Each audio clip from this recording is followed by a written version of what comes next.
ನಮಸ್ಕಾರ ವೀಕ್ಷಕರೇ. ಹಾಸನದ ಜಿಲ್ಲಾಧಿಕಾರಿ ಶ್ರೀಮತಿ ಕೆಎಸ್ ಲತಾಕುಮಾರಿ ಅವರು ಅಪರ ಜಿಲ್ಲಾಧಿಕಾರಿ ಬಿಎ ಜಗದೀಶ್ ಅವರ ವಿರುದ್ಧ ದ್ವೇಷ ಸಾಧಿಸುತ್ತಿದ್ದಾರಾ? ಇಂತಹದ್ದೊಂದು ಅನುಮಾನವನ್ನ ಜಿಲ್ಲಾಧಿಕಾರಿಗಳ ಕಚೇರಿ ಕಟ್ಟಡದ ಕಂಬಗಳು ವ್ಯಕ್ತಪಡಿಸುತ್ತಿವೆ. ಜಗದೀಶ್ ಅವರು ಅಪರ ಜಿಲ್ಲಾಧಿಕಾರಿಯಾಗಿ ವರ್ಗಾವಣೆಯಾಗಿ ಬಂದ ದಿನದಿಂದ ಲತಾಕುಮಾರಿ ಅವರಿಂದ ಅನುಭವಿಸಿದ ಅಸಮಾಧಾನಗಳನ್ನು ಸಹಿಸದೆ ರಜಾ ತೆಗೆದುಕೊಂಡಿದ್ದಾರೆ. ಎಡಿಸಿಯಾಗಿ ಬಂದ ದಿನ ಜಗದೀಶ್ ಅವರು ಜಿಲ್ಲಾಧಿಕಾರಿಗಳನ್ನು ಭೇಟಿ ಮಾಡಲು ಹೋದಾಗ ಕುಳಿತುಕೊಳ್ಳಿ ಎಂದು ಹೇಳುವ ಸೌಜನ್ಯವನ್ನು ತೋರದೆ ಪರಿಚಯ ಮಾಡಿಕೊಳ್ಳಲು ಹೋದಾಗ ಮುಖ ತಿರುಗಿಸಿ ಬೇರೆಯವರತ್ತ ಮಾತನಾಡಲು ಹೋದ್ರಂತೆ. ಇದಲ್ಲದೆ ಜಗದೀಶ್ ಅವರಿಗೆ ಯಾವ ಫೈಲ್ಗಳನ್ನು ಕಳಿಸದೆ ಇತರೆ ಅಧಿಕಾರಿಗಳಿಗೆ ಆ ಫೈಲ್ಗಳು ಹೋಗುತ್ತಿವೆ.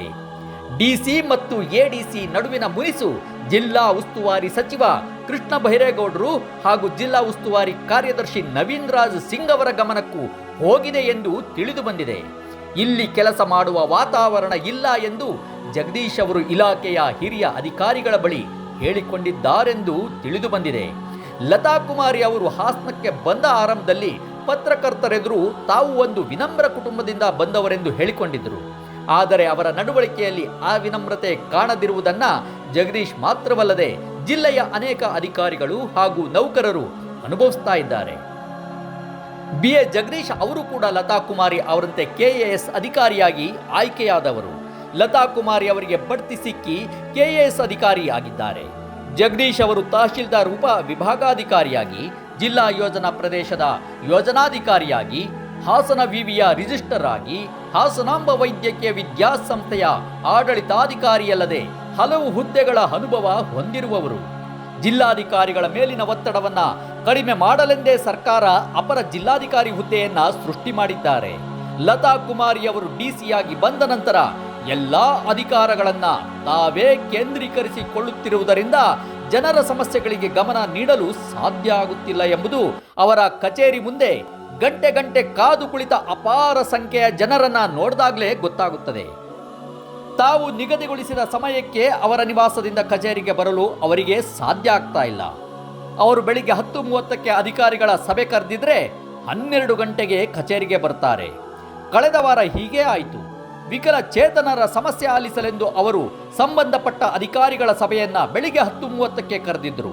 ಇದಲ್ಲದೆ 11 ಗಂಟೆಗೆ ಸಕಲೇಶಪುರ ತಾಲೂಕು ಹಾನುಬಾಳು ಬಳಿ ಕಾಫಿ ಬೆಳೆಗಾರರು ಅನುಭವಿಸುತ್ತಿರುವ ಸಮಸ್ಯೆಗಳನ್ನು ಆಲಿಸಲು ಸಭೆ ಕರೆದಿದ್ರು. ಈ ಸಭೆಗೆಂದು ಮಾಜಿ ಶಾಸಕರಾದ ಎಚ್.ಕೆ. ಕುಮಾರಸ್ವಾಮಿ, ಎಚ್.ಎಂ. ವಿಶ್ವನಾಥ್ ಅವರಲ್ಲದೆ 100ಕ್ಕೂ ಹೆಚ್ಚು ಬೆಳೆಗಾರರು 10:45ರಿಂದ ಬಂದು ಸೇರುತ್ತಿದ್ದರು. ಇವರಲ್ಲದೆ ಇನ್ನೂ ಅನೇಕ ಸಾರ್ವಜನಿಕರು ಜಿಲ್ಲಾಧಿಕಾರಿಗಳಿಗಾಗಿ ಕಾಯುತ್ತಿದ್ದರು. ಆದರೆ ಲತಾಕುಮಾರಿ ಅವರು ಕಚೇರಿಗೆ ಬಂದಾಗ 12 ಗಂಟೆ ಸಮೀಪಿಸುತ್ತಿತ್ತು. 10ರಿಂದ 15 ನಿಮಿಷ ತಡವಾಗೋದನ್ನು ಅರ್ಥ ಮಾಡಿಕೊಳ್ಳಬಹುದು. ಆದರೆ ಗಂಟೆಗಟ್ಟಲೆ ಅಧಿಕಾರಿಗಳನ್ನ ಹಾಗೂ ಜನಪ್ರತಿನಿಧಿಗಳನ್ನ ಕಾಯಿಸುತ್ತಿದ್ದಾರೆ ಎಂದರೆ ಏನೆಂದು ತಿಳಿಯಬೇಕು. ಎಂಎಲ್ಎಗಳಾಗಿದ್ದವರು ಲಕ್ಷಾಂತರ ಜನರಿಂದ ಆಯ್ಕೆ ಆಗಿದ್ದಾರೆಂಬ ಪರಿಜ್ಞಾನ ಬೇಡವೇ? ವಿಕಲಚೇತನರ ಸಭೆಯ ನಂತರ ಕಾಫಿ ಬೆಳೆಗಾರರ ಸಮಸ್ಯೆಗಳನ್ನು ಆಲಿಸುವ ಹೊತ್ತಿಗೆ ಮಧ್ಯಾಹ್ನ 2 ಗಂಟೆ ಕಳೆದಿತ್ತು. ಆ ಹೊತ್ತಿನಲ್ಲೂ ಡಿಸಿ ಕಚೇರಿ ಆವರಣದಲ್ಲಿ ನೂರಾರು ಸಂಖ್ಯೆಯ ಸಾರ್ವಜನಿಕರು ಕಾಯುತ್ತಿದ್ದರು.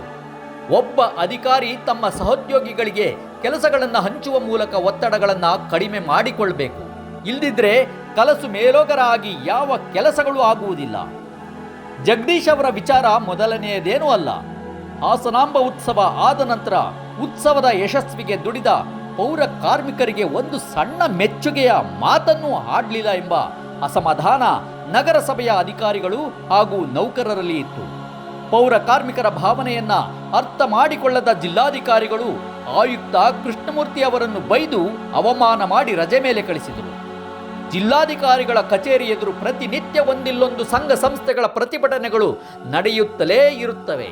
ಇಂತಹ ಸಂಘ ಸಂಸ್ಥೆಗಳ ಮನವಿ ಪತ್ರಗಳನ್ನು ಕಾರ್ಯಕ್ರಮದಲ್ಲಿರುವ ಜಿಲ್ಲಾಧಿಕಾರಿಗಳು ಸ್ವೀಕರಿಸಲು ಸಾಧ್ಯ ಆಗುವುದಿಲ್ಲ. ಹಾಗಾಗಿ ಹಿಂದಿನ ಜಿಲ್ಲಾಧಿಕಾರಿಗಳು ಇಂತಹ ಮನವಿ ಪತ್ರಗಳನ್ನು ಸ್ವೀಕರಿಸುವ ಕೆಲಸವನ್ನ ಅಪರ ಜಿಲ್ಲಾಧಿಕಾರಿಗಳಿಗೆ ವಹಿಸಿದ್ರು. ತಿಂಗಳ ಹಿಂದೆ ಮುಷ್ಕರ ನಿರತ ವಕೀಲರ ಮನವಿ ಪತ್ರ ಸ್ವೀಕರಿಸಲು ಜಿಲ್ಲಾಧಿಕಾರಿಗಳು ಬರಲಿಲ್ಲ ಎಂದು ವಕೀಲರು ಜಿಲ್ಲಾಧಿಕಾರಿಗಳ ವಿರುದ್ಧ ಆಕ್ರೋಶ ವ್ಯಕ್ತಪಡಿಸಿದ್ರು. ಸಿದ್ದರಾಮಯ್ಯ ಹಾಗೂ ಡಿ.ಕೆ. ಶಿವಕುಮಾರ್ ಅವರ ನಡುವಿನ ಪೈಪೋಟಿ ಎಲ್ಲರಿಗೂ ಗೊತ್ತಿರುವ ವಿಚಾರ. ಇಂತಹ ಬಿಕ್ಕಟ್ಟುಗಳಿದ್ರೂ ಅವರಿಬ್ಬರು ಪರಸ್ಪರ ಮಾತನಾಡ್ತಾರೆ, ಒಟ್ಟಿಗೆ ಕುಳಿತು ಉಪಹಾರ ಸೇವಿಸ್ತಾರೆ, ಸಭೆಗಳಲ್ಲಿ ಒಟ್ಟಿಗೆ ಪಾಲ್ಗೊಳ್ತಾರೆ. ಅದೊಂದು ಪ್ರಬುದ್ಧ ನಡವಳಿಕೆ. ಜವಾಬ್ದಾರಿಯುತ ಸ್ಥಾನದಲ್ಲಿರುವ ಅಧಿಕಾರಿಗಳು ಪೂರ್ವಾಗ್ರಹ ಪೀಡಿತರಾಗಿ ನಡೆದುಕೊಳ್ಳುವುದನ್ನು ಹೇಗೆ ಅರ್ಥೈಸುವುದು? ಜಿಲ್ಲಾಧಿಕಾರಿಗಳು ತಮ್ಮ ಸಹೋದ್ಯೋಗಿಗಳನ್ನು ವಿಶ್ವಾಸಕ್ಕೆ ತೆಗೆದುಕೊಂಡು ಕರ್ತವ್ಯ ನಿರ್ವಹಿಸಬೇಕು. ಸರ್ಕಾರಿ ಹುದ್ದೆ ಎಂಬುದು ಯಾರೊಬ್ಬರ ಖಾಸಗಿ ಆಸ್ತಿಯಲ್ಲ. ಇಲ್ಲಿ ರಾಗ ದ್ವೇಷಗಳಿಗೆ ಅವಕಾಶ ಇರಲೇಬಾರದು. ಹಾಸನ ಜಿಲ್ಲೆಯಲ್ಲಿ ಮಾಡಬೇಕಾದ ಕೆಲಸಗಳು ಬೇಕಾದಷ್ಟಿವೆ. ಅವೆಲ್ಲ ಜಿಲ್ಲಾಧಿಕಾರಿಗಳಿಗೆ ಗೊತ್ತಿಲ್ಲ ಎಂದಲ್ಲ. ಹೇಮಾವತಿ ಜಲಾಶಯಕ್ಕಾಗಿ ಭೂಮಿ ಕಳೆದುಕೊಂಡ ರೈತರು 50 ವರ್ಷಗಳಾದರೂ ಹಕ್ಕುಪತ್ರ ಸಿಗದೆ ಗೋಳಾಡ್ತಾ ಇದ್ದಾರೆ. ಹಾಸನದ ಮೇಲು ಸೇತುವೆ ಕೆಲಸ ಮುಗಿಯುತ್ತಲೇ ಇಲ್ಲ. ಇನ್ನು ಕಾಡಾನೆ ಸಮಸ್ಯೆ ಹೇಳುವುದೇ ಬೇಡ. ಮೆಕ್ಕೆಜೋಳ ಬೆಳೆದ ರೈತರು ಬೆಲೆ ಇಲ್ಲದೆ ಚಿಂತೆಯಲ್ಲಿ ಮುಳುಗಿದ್ದಾರೆ. ಕೊಳೆ ರೋಗದ ಕಾರಣ ಶುಂಠಿ ಬೆಳೆಗಾರರು ಕೋಟಿಗಟ್ಟಲೆ ನಷ್ಟ ಅನುಭವಿಸಿದ್ದಾರೆ. ಒಂದು ಸಣ್ಣ ಕೆಲಸ ಅಂದ್ಕೊಳ್ಬಹುದು. ಸರ್ಕಾರ 3 ಕೋಟಿ ಖರ್ಚು ಮಾಡಿ ಹಾಸನದಲ್ಲಿ ಗಾಂಧಿ ಭವನ ನಿರ್ಮಿಸಿ ಹಲವು ವರ್ಷಗಳೇ ಆಗಿವೆ. ಅದರ ಉಸ್ತುವಾರಿಯ ಸಮಿತಿಗೂ ಜಿಲ್ಲಾಧಿಕಾರಿಗಳೇ ಅಧ್ಯಕ್ಷರು. ಯಾರಾದರೂ ಕಾರ್ಯಕ್ರಮ ಮಾಡುವುದಿದ್ರೂ ಜಿಲ್ಲಾಧಿಕಾರಿಗಳ ಒಪ್ಪಿಗೆ ಪಡೆಯಲೇಬೇಕು. ತಿಂಗಳಿಗೆ 1 ಕಾರ್ಯಕ್ರಮ ಕೂಡ ಇಲ್ಲಿ ನಡೆಯುವುದಿಲ್ಲ. ಈ ಕಟ್ಟಡ ನಿರ್ವಹಿಸಲು ಜಿಲ್ಲಾಧಿಕಾರಿಗಳೇ ಬೇಕೆ? RC ರಸ್ತೆಯಲ್ಲಿ ಮಾಜಿ ಪ್ರಧಾನಿ ದೇವೇಗೌಡರಿಗಾಗಿ ಕೋಟಿ ಖರ್ಚು ಮಾಡಿ ಕಟ್ಟಿದ ಕಟ್ಟಡ ಪಾಳು ಬಿದ್ದಿದೆ. ಅದನ್ನ ನೋಡುವವರು ಯಾರು? ಅಧಿಕಾರ ಕೇಂದ್ರೀಕರಣವು ಖಂಡಿತ ಪ್ರಜಾಪ್ರಭುತ್ವ ಲಕ್ಷಣ ಅಲ್ಲ. ಜಿಲ್ಲಾಧಿಕಾರಿಗಳೆಂದರೆ ಆಧುನಿಕ ದೊರೆಗಳ ಪ್ರಜಾ ಸೇವಕರು. ವಿಶ್ವಪಥ ಟಿವಿಯಿಂದ ನಿಮ್ಮ ಪ್ರೀತಿಯ ಬಾಲರಾಜ್. ವಿಶ್ವಪಥ ಟಿವಿಯನ್ನು ಸಬ್ಸ್ಕ್ರೈಬ್ ಮಾಡಿ, ಶೇರ್ ಮಾಡಿ, ಲೈಕ್ ಮಾಡಿ.